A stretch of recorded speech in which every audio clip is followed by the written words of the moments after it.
Hello friends, welcome to TFI media. Nita Dalal alias Nita Ambani.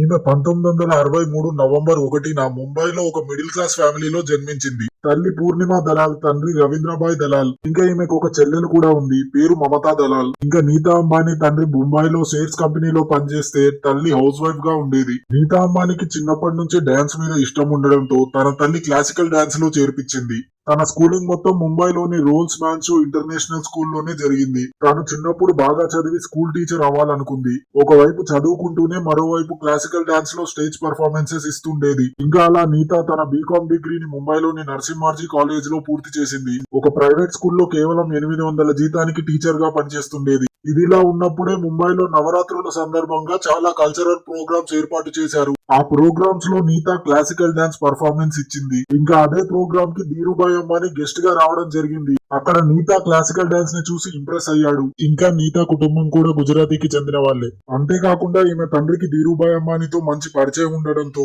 Dhirubhai Ambani నీతాని తన పెద్ద కొడుకైన ముఖేష్ అంబానీకి ఇచ్చి పెళ్లి చేస్తారా అని అడిగాడు. తన తండ్రి పెళ్లికి సంతోషంగా ఒప్పుకున్నాడు. దీంతో మరుసటి రోజే ధీరుభాయ్ అంబానీ నీతాని రిలయన్స్ ఆఫీస్ కి పిలిపించాడు. అక్కడే తన కొడుకు ముఖేష్ అంబానీతో పరిచయం చేయించాడు. ఇంకా ముఖేష్ అంబానీ నీతాని ఫస్ట్ టైం చూడగానే నచ్చేసింది. నీతాపై లవ్ ఎట్ ఫస్ట్ సైట్ కలిగిందన్నాడు.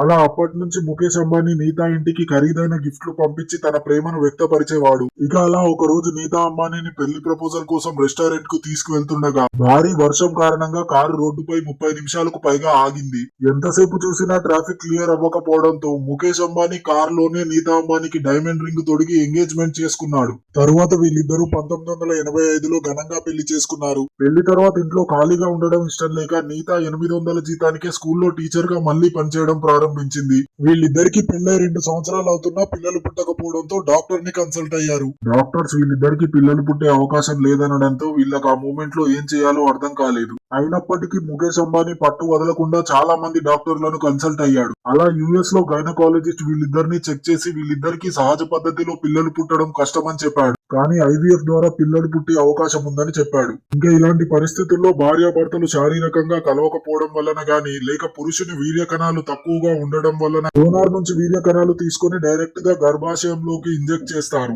అలా ఈ పద్ధతి 20% మాత్రమే సక్సెస్ అయ్యే అవకాశం ఉంటుంది. కానీ రిజల్ట్ రావాలంటే 4-5 నెలల నుంచి 4-5 సంవత్సరాల వరకు వెయిట్ చేయాల్సి ఉంటుంది. ఇక అలా ముఖేష్ కి నీతాకి వేరే దారి లేక ఐవీఎఫ్ ద్వారానే పిల్లల్ని కనాలని అనుకున్నారు. అలా 2 సంవత్సరాలు వెయిట్ చేయడంతో వీరు 1991లో ఆకాశ్, ఈషా అనే ఇద్దరు కవల పిల్లలకి జన్మనిచ్చారు. అలా 4 సంవత్సరాలు గడిచిన తర్వాత ఐవీఎఫ్ పద్ధతితోనే అనంత్ అంబానీకి కూడా జన్మనివ్వడం జరిగింది. అన్ని బానే ఉన్నాయనుకున్న టైంలో ధీరుభాయ్ అంబానీకి బ్రెయిన్ స్ట్రోక్ వచ్చి కోమాలోకి వెళ్లాడు.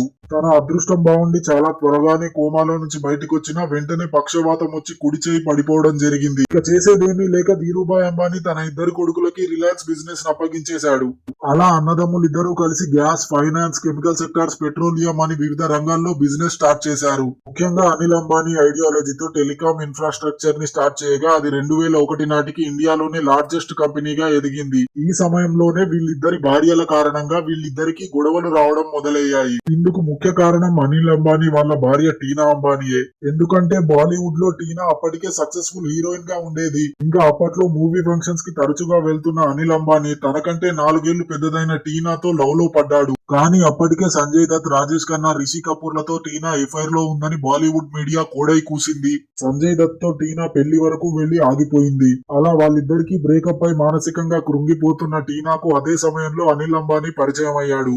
అలా అనిల్ అంబానీకి నీతాకి మంచి రిలేషన్ ఏర్పడి డేటింగ్ చేయడం మొదలు పెట్టారు. ఇంకా అదే టైంలో ధీరుభాయ్ అంబానీకి ఆరోగ్యం బాగాలేకపోవడంతో అనిల్ అంబానీకి కూడా త్వరగా పెళ్లి చేయాలని డిసైడ్ అయ్యాడు. అప్పుడు నీతా తన చెల్లెలైన మమతాని అనిల్ కిచ్చి పెళ్లి చేయాలి అని అనుకుంది. కానీ అనిల్ అంబానీ మాత్రం ధైర్యం చేసుకుని టీనాని ప్రేమిస్తున్నానని, పెళ్లంటూ చేసుకుంటే టీనానే చేసుకుంటానని చెప్పాడు. ఈ విషయం విన్న తర్వాత కుటుంబం మొత్తం షాక్ అయ్యి హీరోయిన్ తో పెళ్లి సంబంధానికి ఒప్పుకోలేదు. అయినప్పటికీ అనిల్ అంబానీ 4 సంవత్సరాలు పట్టు వదలకుండా టీనానే పెళ్లి చేసుకుంటానని కూర్చున్నాడు. దాంతో చేసేదేమీ లేక వీళ్ళిద్దరికి 1991లో చాలా సింపుల్ గా పెళ్లి చేసేశారు. పెళ్లైన తర్వాత నుంచి అంబానీ ఫ్యామిలీకి టీనాని చూస్తే అసలు నచ్చేదే కాదు. దీంతో అనిల్ అంబానీ టీనాతో కలిసి వేరే కాపురం పెట్టాడు. కొంతకాలానికి వీళ్ళకి జై అన్మోల్, జై అన్షుల్ అనే 2 పిల్లలు పుట్టారు. అంబానీ ఫ్యామిలీ మొత్తం టీనా మీదున్న కోపాన్ని అనిల్ మీద చూపించడం మొదలుపెట్టింది. దాంతో అనిల్ అంబానీ తండ్రి మరణించిన తర్వాత తన వాటాని తీసుకుని సపరేట్ గా బిజినెస్ స్టార్ట్ చేద్దామని అనుకున్నాడు. ఇంకా ఇలా అన్నదమ్ముల మధ్య గొడవలు పెరగడంతో కంపెనీ నష్టాల్లోకి వెళ్లడం మొదలైంది. ఇదంతా చూడలేకపోయిన తల్లి కోకిలాబేన్ అనిల్ అంబానీకి power, infrastructure, finance, entertainment, telecom లాంటి ఆస్తులు ఇస్తే ముఖేష్ అంబానీకి కెమికల్, రిలయన్స్ పెట్రోల్ వాటాలనిచ్చి ఈ గొడవకి 2005లో పులి స్టాప్ పెట్టింది.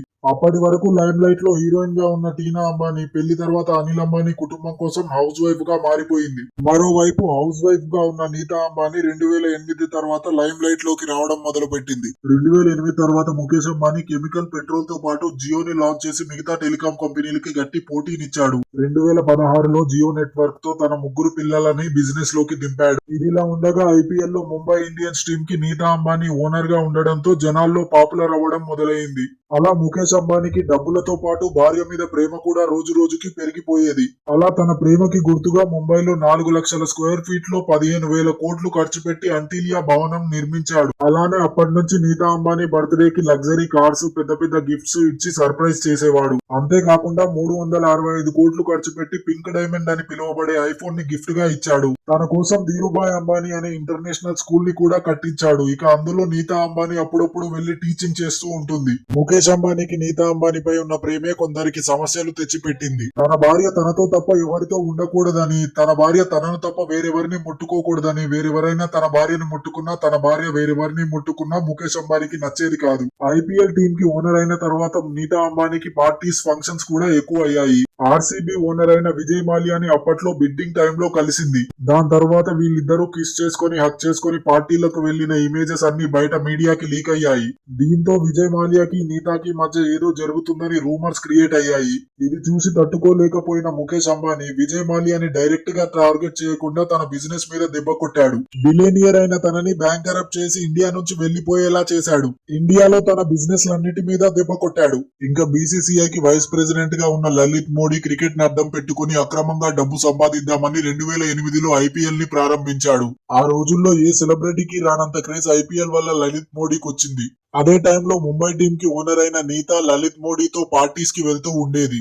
అలా వీళ్ళిద్దరు కూడా క్లోజ్ గా ఉంటూ మాట్లాడుతున్న పిక్స్ మీడియాలో వైరల్ అవ్వడంతో అనిల్ అంబానీ తన పవర్ ను ఉపయోగించి లలిత్ మోడీ వైస్ ప్రెసిడెంట్ పదవిని తొలగించేలా చేశాడు. అండర్ వరల్డ్ గ్యాంగ్స్టర్ నుంచి కూడా తనకి ఫోన్లు చేసి బెదిరించాడు. తన ప్రాణాలకి ముప్పుందని భయపడ్డ లలిత్ మోడీ ఇండియాని వదిలి లండన్ కి వెళ్లిపోయాడు. దాని తర్వాత ముంబై టీం లో బౌలర్ గా ఉన్న హర్భజన్ సింగ్ 2012లో జరిగిన ముంబై టీం ఐపీఎల్ మ్యాచ్ లో గెలవడంతో ఆ ఆనందంతో గ్రౌండ్ లోకి పరిగెత్తుకొచ్చిన నీతాని హర్భజన్ సింగ్ హక్ చేసుకుని చుట్టూ తిప్పాడు. ఇదంతా చూసిన ముఖేష్ అంబానీ తన భార్యని హర్భజన్ సింగ్ ఎత్తుకోవడం తట్టుకోలేకపోయాడు. మళ్ళీ ముఖేష్ అంబానీ తన పవర్ ను ఉపయోగించి ముంబై ఇండియన్స్ లోనే కాదు వేరే ఏ టీమ్ లో కూడా తనని తీసుకోకుండా చేశాడు. దాంతో హర్భజన్ సింగ్ క్రికెట్ కి రిటైర్మెంట్ ఇచ్చేశాడు. దాని తర్వాత ఐపీఎల్ చైర్మన్ గా ఉన్న రాజీవ్ శుక్లాతో కూడా నీతా అంబానీ క్లోజ్ గా మూవ్ అయ్యింది. తను చెవిలో చెప్పే జోక్స్ కి నీతా అంబానీ గట్టిగా నవ్వడంతో ముఖేష్ అంబానీకి మళ్లీ కోపం వచ్చింది. దాని తర్వాత ముఖేష్ అంబానీ 2017లో ఇతన్ని ఐపీఎల్ ప్రెసిడెంట్ గా తొలగించడమే కాకుండా రాజకీయాల్లో కూడా తనకి భవిష్యత్తు లేకుండా చేశాడు. అప్పటికే నీతా అంబానీ షారుఖ్, సల్మాన్ లతో కూడా క్లోజ్ గా మూవ్ అయ్యేది. కానీ షారుఖ్, సల్మాన్ ఇద్దరు నీతా అంబానీతో ఉండడం వల్ల వచ్చే డ్యామేజ్ లని ముందుగానే తెలుసుకుని తనను దూరం పెట్టారు.